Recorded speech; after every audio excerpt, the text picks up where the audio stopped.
মুহাম্মদুর রাসূলুল্লাহ 23 বছর এক টানা কাঁদছেন। 23 বছর। উলামা তাহকিক করে নিতে পারে।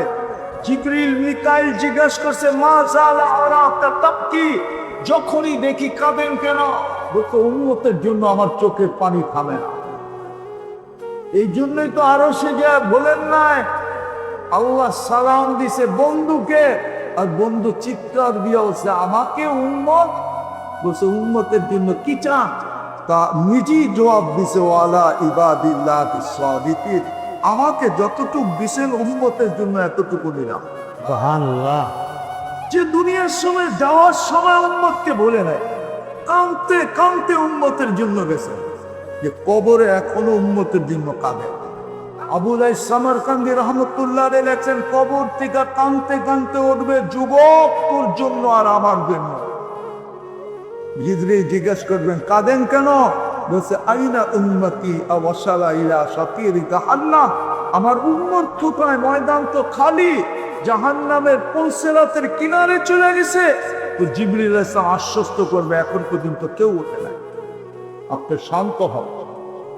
কিয়ামতের দিন মাকামে মাহমুদ পাবে, 1 সেকেন্ডের জন্য চেয়ারে বসা দেখবে না, 1 সেকেন্ডের জন্য।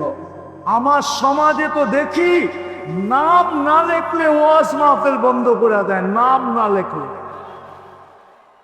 আমাদের নবীজি তো মাকামে মাহমুদ পাবে, বড় বিবারিয়ার ওলামা 1 সেকেন্ডের জন্য বলতে, একটা প্রমাণ দেখা দিস থেকে বসবে না, শুধু হাতলে হাত রেখা দাঁড়ায় থাকবে। জিজ্ঞেস করবে বসবেন না কেন? বলছে যে উম্মতের জন্য 3 জায়গায় ছুটবে, ও বসবে কিছু না। আমি তো হাউজে কাউসারে যে ছুটবো, উম্মত যেন অপেক্ষা না করে আমি অপেক্ষা করব। পিপাসিত উম্মত আসতে দেরি, আমি পানি পান করাইতে দেরি করব না, নিজের হাতে পান করাবে, নিজের হাতে। ও যুবক, ওই দৃশ্য কেমন হবে যে মুহাম্মদুর রাসূলুল্লাহর হাতে পেয়ালা আর ঠোঁট তোমার আর আমার লাগায়া পান করায় দেবে। সুবহানাল্লাহ। আর চিৎকার দিয়া বলবে ইশরাব লা তাসমান বাদাহা আবাদা, পান কর, জীবনে কোনোদিন তোর কাছে পিপাসা আসবে না, জীবনে কোনোদিন তোর কাছে পিপাসা আসবে না।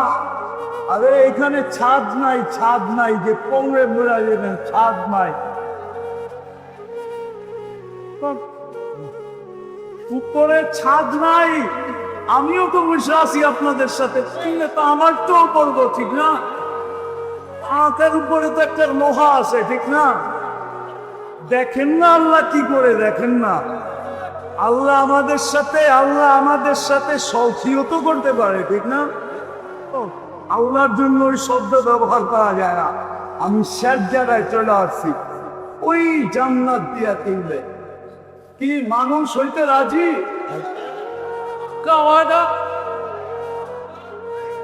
চান মানুষ হইতে, আল্লাহ যেন জান্নাত দিয়ে আমাদেরকে কিও খেতে চান। তাইলে 24 ঘন্টায় 2টা কাম করতে হবে, পারবেন? কয়টা? 2টা কাম। কয় ঘন্টায়? প্রথম কাম হলো আজকে থেকে নামাজ ছাড়বো না। ইনশাআল্লাহ ওয়াদা। পাক্কা ওয়াদা। আমি ওয়াদা করলাম আজকে থেকে নামাজ ছাড়বো না। ওয়াদা করলাম আজকে নামাজ ছাড়বো না ইনশাআল্লাহ। নামাজ জান্নাতের চাবি। নামাজের জন্য ডাকে না, জান্নাতের চাবি দিতে ডাকে। যুবক, তোমাকে জান্নাতের চাবি দিতে ডাকে। তুমি তো জানো না সেজদার দাম কত, কিন্তু পরিবেশের কারণে আমি লম্বা করতেছি না। তুমি জানো না সেজদার দাম কত? তুমি জানো না আল্লাহর কুদরতি পথে মাথা রাখলে উপরে কি ঘোষণা হয়? তুমি জানো না। দ্বিতীয়, যখনই ঘুমাইতে যাব আল্লাহর কাছে মাপ চায়া ঘুমাবো। ইনশাআল্লাহ। কি করবো? মাপ চায়া। যখনই ঘুমাইতে যাব মাপ চায়া। ইনশাআল্লাহ। পাক্কা। 6 মাস করো, তোমাদের পায়ে হাত দিয়া বললাম, 6 মাস কন্টিনিউ করে দেখেন, একদিনও যেন মিস না হয়।